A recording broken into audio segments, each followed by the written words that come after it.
ਇੰਡੋਜ਼ TV ਦੇਖ ਰਹੇ ਸਾਰੇ ਦਰਸ਼ਕਾਂ ਦਾ ਅਸੀਂ ਸਵਾਗਤ ਕਰਦੇ ਹਾਂ।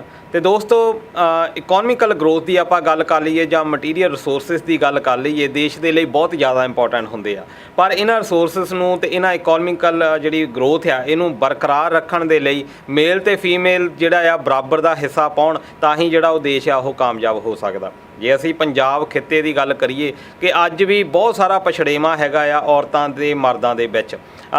ਅਜੇ ਵੀ ਸੋਚਿਆ ਜਾਂਦਾ ਕਿ ਜਿਹੜੀਆਂ ਔਰਤਾਂ ਨੇ ਉਹ ਬਰਾਬਰ ਜਿਹੜਾ ਆ ਪਾਰਟੀਸਪੇਸ਼ਨ ਜਿਹੜੀ ਆ ਸਮਾਜ ਦੇ ਵਿੱਚ ਨਹੀਂ ਕਰ ਸਕਦੀਆਂ। ਪਿਛਲੇ ਅਸੀਂ ਪ੍ਰੋਗਰਾਮ ਦੇ ਵਿੱਚ ਡੋਮੈਸਟਿਕ ਵਾਇਲੈਂਸ ਦੀ ਗੱਲ ਕੀਤੀ ਸੀ, ਜਿਹਦੇ ਵਿੱਚ ਅਸੀਂ ਦੇਖਿਆ ਸੀ ਕਿ ਅਜੇ ਵੀ ਔਰਤਾਂ ਨੂੰ ਬਹੁਤ ਸਾਰੀ ਜਿਹੜੀ ਡਿਸਕ੍ਰਿਮੀਨੇਸ਼ਨ ਦਾ ਜਿਹੜੀ ਸਾਹਮਣਾ ਆ ਉਹ ਕਰਨਾ ਪੈਂਦਾ ਆ। ਤੇ ਅੱਜ ਦੇ ਅਸੀਂ ਇਸ ਪ੍ਰੋਗਰਾਮ ਦੇ ਵਿੱਚ ਥੋੜ੍ਹਾ ਜਿਹਾ ਹਟ ਕੇ ਡੋਮੈਸਟਿਕ ਵਾਇਲੈਂਸ ਦੇ ਨਾਲੋਂ ਕਿ ਔਰਤਾਂ ਜੇ ਚਾਹੁਣ ਤਾਂ ਕੁਛ ਵੀ ਕਰ ਵੀ ਸਕਦੀਆਂ ਆ।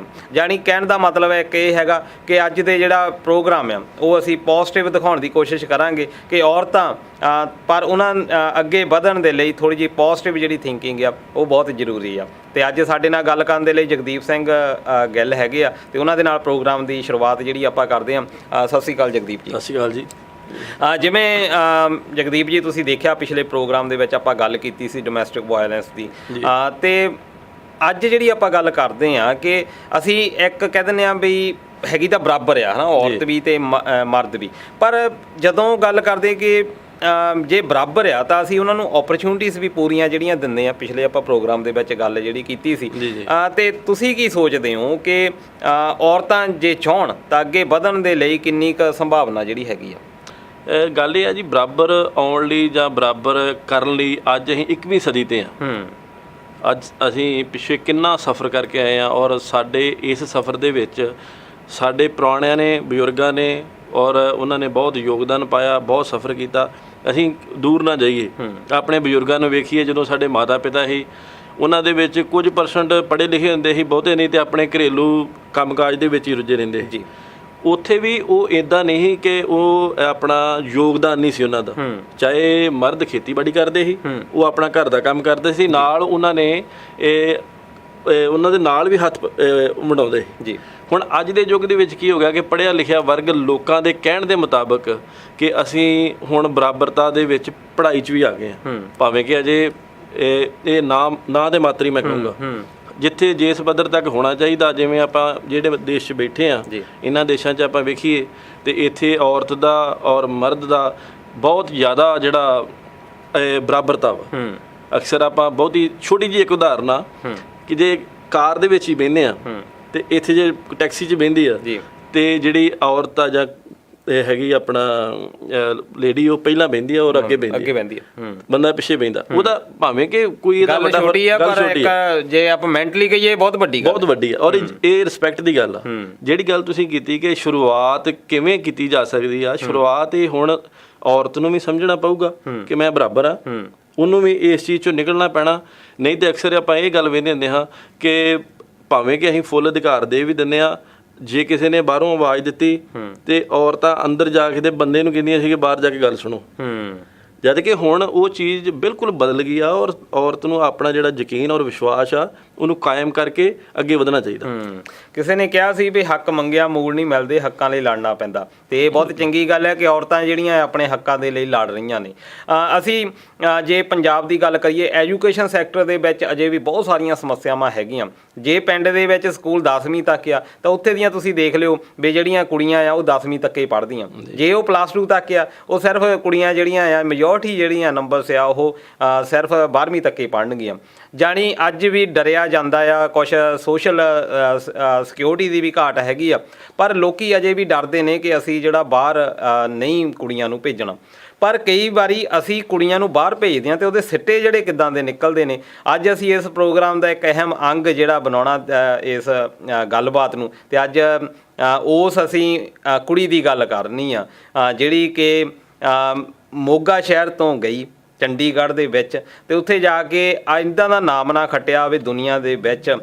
ਪੰਜਾਬਣ ਦੇ ਤੌਰ ਦੇ ਉੱਤੇ, ਇੱਕ ਖਿਡਾਰਨ ਦੇ ਤੌਰ ਦੇ ਉੱਤੇ ਜਿਹੜਾ ਨਾਂ ਆ ਉਹ ਰੌਸ਼ਨ ਕੀਤਾ।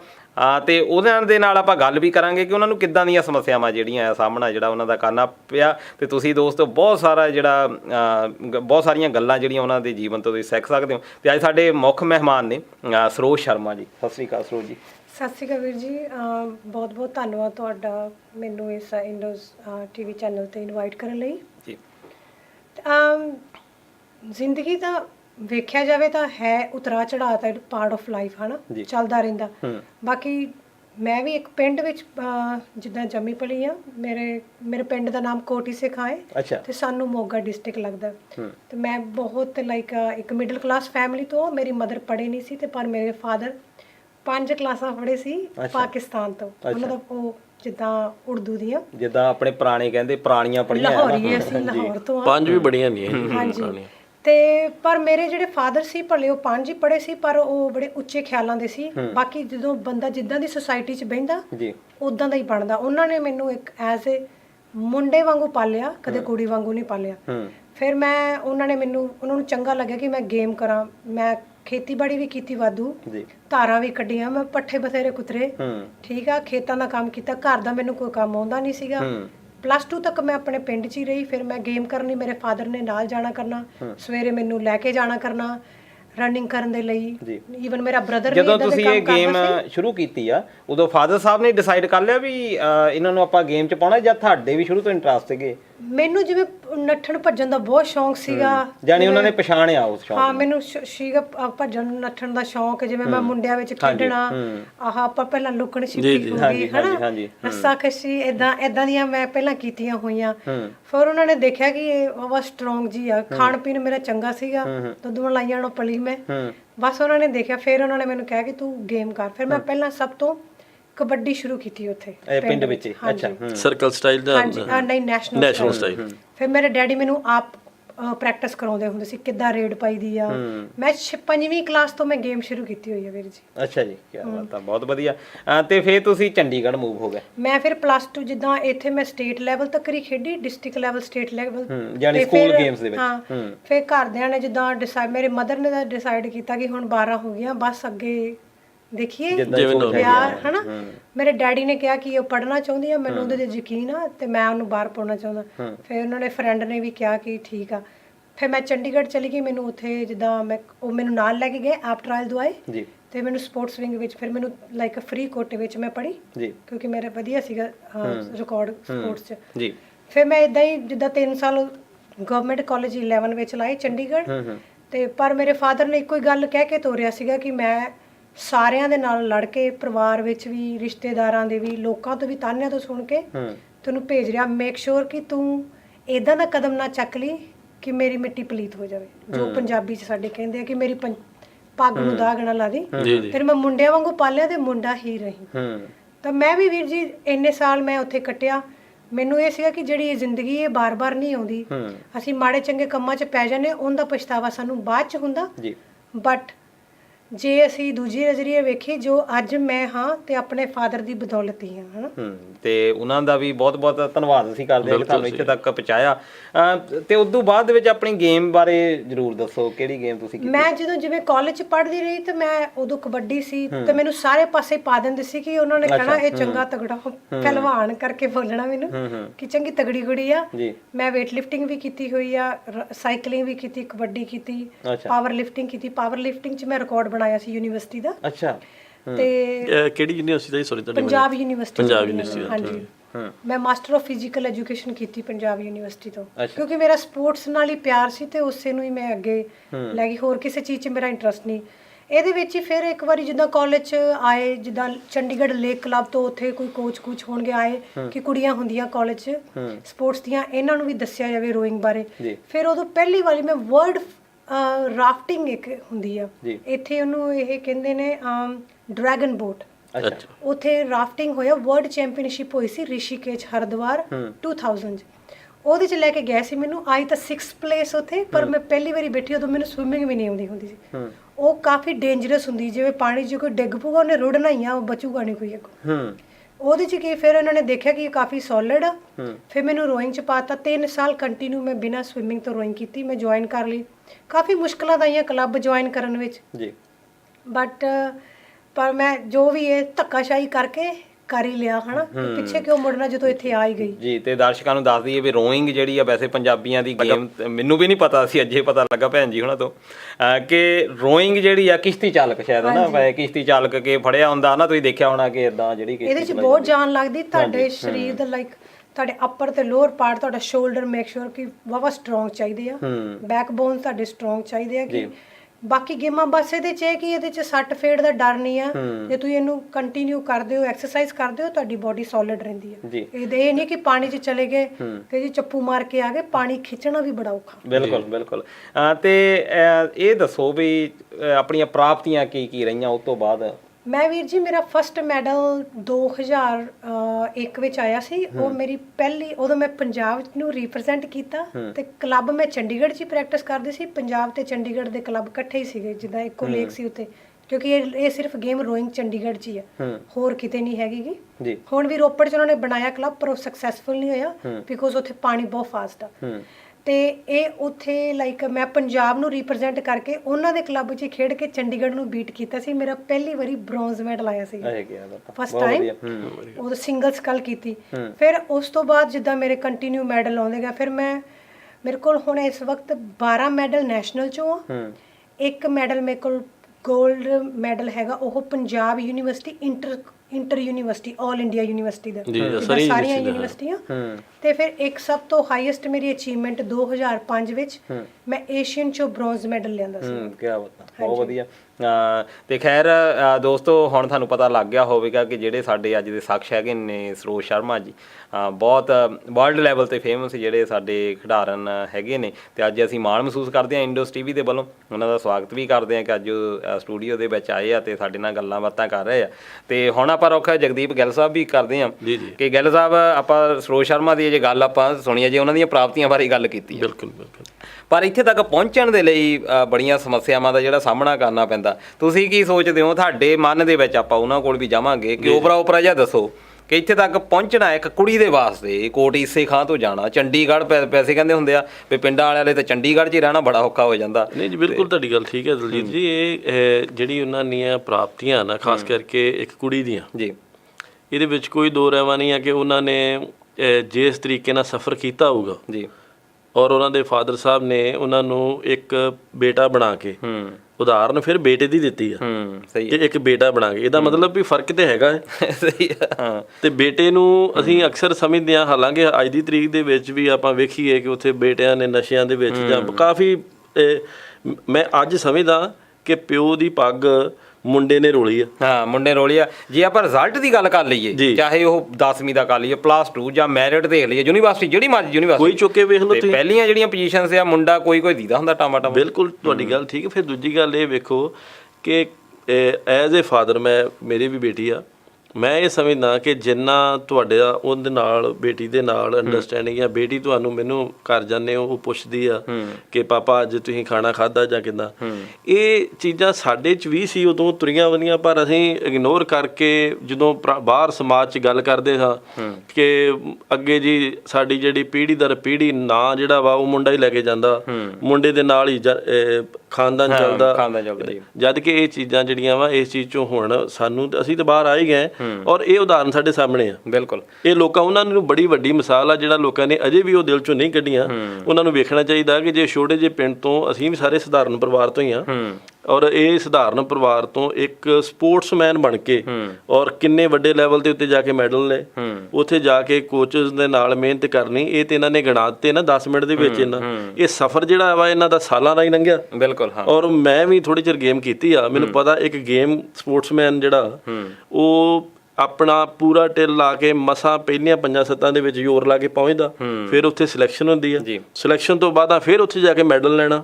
ਇਹ ਬਹੁਤ, ਮੈਂ ਤੇ ਇਹਨਾਂ ਨੂੰ ਸ਼ਲਾਘਾ, ਇਹ ਏਡਾ ਵੱਡਾ ਜਿਹੜਾ ਵਾ ਇਹ ਵਧਾਈ ਦੇ ਪਾਤਰ ਨੇ ਜੀ, ਇਹ ਬਿਲਕੁਲ ਕੀ। ਤੇ ਹੁਣ ਸਰੋਜ ਸ਼ਰਮਾ ਜੀ, ਇਹ ਜ਼ਰੂਰ ਦੱਸੋ ਵੀ ਜਿੱਦਾਂ ਹੁਣ ਜਗਦੀਪ ਹੁਣੀ ਗੱਲ ਚਲੋ ਟੋਈ ਲਈ, ਆਪਾਂ ਉਹਦੇ ਵਿੱਚੋਂ ਹੀ ਗੱਲ ਕਰਦੇ ਹਾਂ। ਇਹਨਾਂ ਨੇ ਇੱਕ ਸਿਲੈਕਸ਼ਨ ਪ੍ਰੋਸੀਜਰ ਦੱਸਿਆ ਕਿ ਇੱਕ ਸਿਲੈਕਸ਼ਨ ਜਿਹੜੀ ਹੁੰਦੀ ਆ, ਕਿ ਕੁੜੀਆਂ ਦੇ ਵਾਸਤੇ ਜਿਹੜੀ ਸਿਲੈਕਸ਼ਨ ਆ, ਕਿਉਂਕਿ ਜੋ ਸਾਨੂੰ ਦੱਸਿਆ ਗਿਆ, ਕਿਉਂਕਿ ਤੁਸੀਂ ਤਾਂ ਵਿਚਰੇ ਹੋ, ਤੁਸੀਂ ਹੰਢਾਇਆ ਇਹ ਸਾਰਾ ਕੁਛ, ਅਸੀਂ ਤਾਂ ਸੁਣੀਆਂ ਸੁਣਾਈਆਂ ਗੱਲਾਂ ਤੁਹਾਡੇ ਨਾਲ ਦੱਸ ਰਹੇ ਹਾਂ ਕਿ ਖਾਸ ਤੌਰ 'ਤੇ ਖਿਡਾਰਨਾਂ ਨੂੰ ਬੜਾ ਹਿਊਮੀਲੇਟ ਕੀਤਾ ਜਾਂਦਾ, ਉਹਨਾਂ ਦੇ ਨਾਲ ਬੜੇ ਭੈੜੇ ਵਿਵਹਾਰ ਕੀਤੇ ਜਾਂਦੇ ਆ, ਬਹੁਤ ਤਰ੍ਹਾਂ ਦੀਆਂ ਸਮੱਸਿਆਵਾਂ ਹੈਗੀਆਂ। ਤੁਸੀਂ ਇਸ ਫੀਲਡ ਦੇ ਵਿੱਚ ਰਹੇ ਹੋ, ਕਿੰਨਾ ਕੁ ਔਖਾ ਆ ਉੱਥੇ ਸਰਵਾਈਵ ਕਰਨਾ ਇੱਕ ਖਿਡਾਰਨ ਦੇ ਤੌਰ ਦੇ ਉੱਤੇ? ਇਹਨਾਂ ਕੈਂਪਸ ਦੇ ਵਿੱਚ ਕੋਚਸ ਜਿਹੜੇ ਖਾਸ ਤੌਰ ਤੇ ਮੇਲੇ ਹੁੰਦੇ ਆ, ਜ਼ਿਆਦਾਤਰ ਡੋਮੀਨੇਟ ਕਰਦੇ ਆ, ਤੇ ਉਹ ਕਿੱਦਾਂ ਦਾ ਰਿਹਾ ਤੁਹਾਡਾ ਐਕਸਪੀਰੀਅੰਸ? ਮੈਨੂੰ ਵੀ ਵੈਸੇ ਬੜੀਆਂ ਮੁਸ਼ਕਲਾਂ ਦਾ ਸਾਹਮਣਾ ਕਰਨਾ ਪਿਆ, ਬਟ ਇਹ ਜਾਨੀ ਸੌਰੀ ਮੈਂ ਹਰ ਇੱਕ ਨੂੰ ਇਦਾਂ ਹੀ ਫੀਡ ਕਰਨਾ ਪੈਂਦਾ, ਜਾਨੀ ਓਵਰਆਲ ਵੀ ਜਾਂ ਮੈਜੋਰਟੀ ਮੋਸਟਲੀ ਕਰਨਾ ਹੀ ਪੈਂਦਾ। ਕੁਝ ਬੋਲ ਪੈਂਦੇ ਆ ਤੇ ਕੁਝ ਅੰਦਰੋਂ ਅੰਦਰੀ ਦਬ ਜਾਂਦੇ, ਠੀਕ ਆ। ਪਰ ਮੈਂ ਨਾ ਸਿੱਖਿਆ ਸੀ ਦਬਾਉਣਾ, ਤੇ ਨਾ ਮੈਂ ਹੁਣ ਵੀ ਨਹੀਂ ਕਰਦੀ ਕਿ ਜੇ ਮੈਨੂੰ ਲੱਗਦਾ ਕੁਝ ਗਲਤ ਆ ਤਾਂ ਮੈਂ ਚੁੱਪ ਨਹੀਂ ਬੈਠੀ। ਪਰ ਉਹਦਾ ਤੁਹਾਨੂੰ ਫਿਰ ਪ੍ਰਭਾਵ ਵੀ ਸਹਿਣਾ ਪਿਆ ਹੋਣਾ ਵੀ ਕਈ ਵਾਰੀ ਕਮਿਆਜਾ ਭੁਗਤਣਾ ਪੈਂਦਾ ਜੀ। ਬਿਲਕੁਲ, ਜਿੱਦਾਂ ਹੁਣ ਜਿਵੇਂ ਯੂਨੀਵਰਸਿਟੀ 'ਚ ਹੋਣੇ ਕਰਨੇ ਤੇ ਉਹਨਾਂ ਨੇ ਸੋਚਣਾ ਮੈਂ ਆਪਣੇ ਤੇ ਲਾ ਲੈਣੀ, ਪਿੰਡ 'ਚੋਂ ਆਈ ਆ ਹਨਾ, ਇਹਨੂੰ ਕੀ ਪਤਾ ਚੰਡੀਗੜ੍ਹ ਕੀ ਹੈ।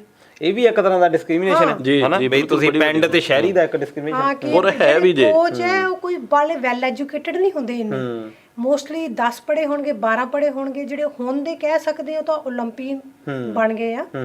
ਪਰ ਜਿਹੜੇ ਪਹਿਲਾਂ ਕੋਚ ਸੀਗੇ ਅੱਜ ਤੋਂ 15 ਸਾਲ ਪਹਿਲਾਂ ਲਾ ਲਓ, ਉਹਨਾਂ ਨੇ +2 ਕੀਤੀ ਹੁੰਦੀ, ਉਸ ਤੋਂ ਬਾਅਦ ਬੀਐਡ ਕਰ ਲੈਣਗੇ ਜਾਂ ਉਹ ਬੀਪੀਐਡ ਕਰ ਲੈਣਗੇ। ਉੱਥੋਂ ਕੀ ਨਿਕਲ ਜਾਣਗੇ ਜੀ, ਫੁੱਟਬਾਲ ਦਾ ਖਿਡਾਰੀ ਕੋਚ ਆ ਗਿਆ।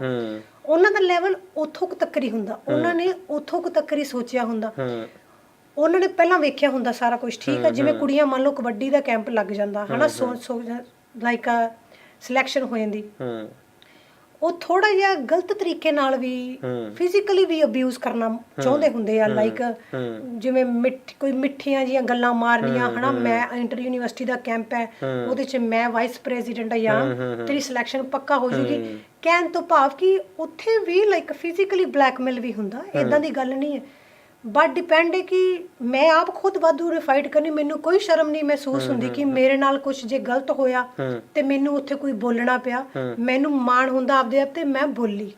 ਅੱਛਾ, ਕਿਉਂ ਸਮਾਂ ਮੈਨੂੰ ਆ ਕੇ ਕੋਈ ਟੱਚ ਕਰ ਰਿਹਾ ਤੇ ਉਹਦੀ ਕੀ ਜ਼ਰੂਰਤ ਆ ਕਿ ਉਹ ਮੈਨੂੰ ਹੱਥ ਲਾ ਜੇ? ਮੇਰੀ ਰਜ਼ਾਮੰਦੀ ਤੋਂ ਬਿਨਾਂ ਇਦਾਂ ਕਿੱਦਾਂ ਕੋਈ ਹੱਥ ਲਾ ਜੂਗਾ ਮੈਨੂੰ?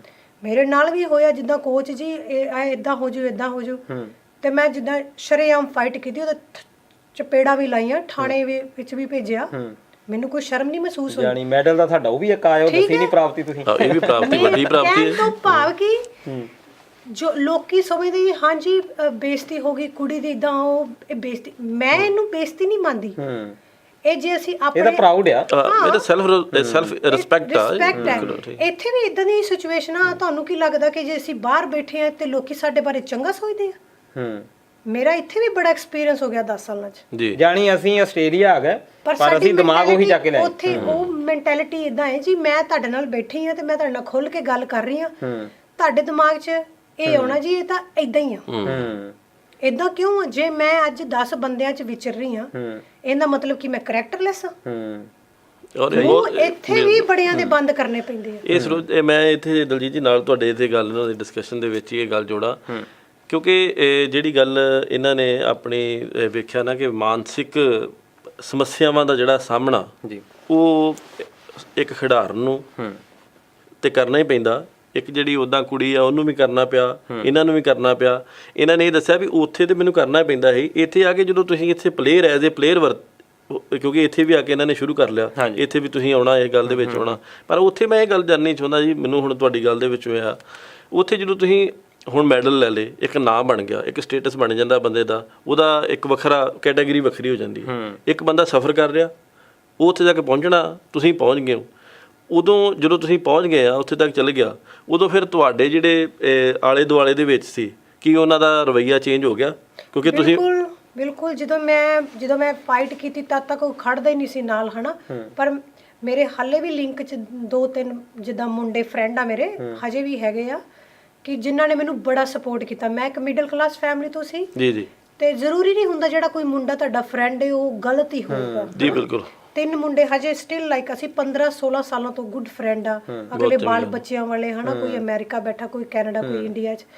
ਸੋ ਮੈਨੂੰ ਬੜਾ ਵਧੀਆ ਬੈਕਅਪ ਮਿਲਿਆ, ਕਦੇ ਪਿੱਛੇ ਨਹੀਂ ਹਟਨੇ। ਉਹਨਾਂ ਵੀ ਮੈਨੂੰ ਮੁੰਡਾ ਹੀ ਟਰੀਟ ਕੀਤਾ, ਕੁੜੀ ਨਹੀਂ ਕੀਤਾ। ਪਰ ਜਦੋਂ ਮੇਰਾ ਏਸ਼ੀਅਨ 'ਚੋਂ ਮੈਡਲ ਆਇਆ ਸੀਗਾ ਤੇ ਮੈਨੂੰ ਤਾਂ ਪਤਾ, ਮੈਨੂੰ ਆਪਣੇ ਆਪ ਤਾਂ ਪ੍ਰਾਊਡ ਫੀਲ ਹੋਣਾ ਜੀ। ਸ਼ਾਇਦ ਉਦੋਂ ਜਿਹੜੇ ਇਦਾਂ ਦੇ ਰਿਸ਼ਤੇਦਾਰ ਨਹੀਂ ਵੀ ਬੁਲਾਉਂਦੇ ਹੋਣਗੇ ਉਹ ਵੀ ਬੁਲਾਉਣ ਲੱਗੇ, ਜਿਹੜੇ ਬੰਦੇ ਕਲੱਬ 'ਚ ਗੱਲ ਕਰਨਾ ਪਸੰਦ ਨਹੀਂ ਕਰਦੇ ਸੀਗੇ ਕਿ ਇਹਨੇ ਕੀ ਕਰਨਾ, ਫਲਾਣਾ ਢਿਮਕੜਾ, ਜੋ ਵੀ ਆ ਸਾਡੀ ਮੈਂਟੈਲਿਟੀ। ਉਸ ਤੋਂ ਬਾਅਦ ਕਿ ਹਾਂ ਬਹੁਤ ਉੱਚ ਪੌਦੇ ਦੀ ਪਲੇਅਰ ਆ, ਫਿਰ ਮੈਨੂੰ ਕਿਸੇ ਨਾਲ ਇੰਟਰੋਡਿਊਸ ਕਰਾਉਣਾ।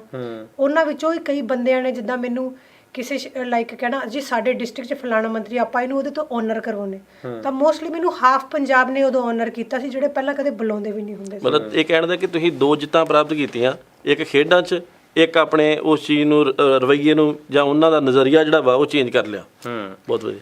ਤੇ ਸਰੋਜ ਜੀ ਇਹ ਤੁਹਾਡਾ ਇੱਕ ਸਪੋਰਟਸ ਦੇ ਵਿੱਚ ਜੋ ਫੀਲਡ ਦੇ ਵਿੱਚ ਤੁਸੀਂ ਰਹੇ ਆ ਉਹਦੀ ਆਪਾਂ ਗੱਲਬਾਤ ਕੀਤੀ ਆ।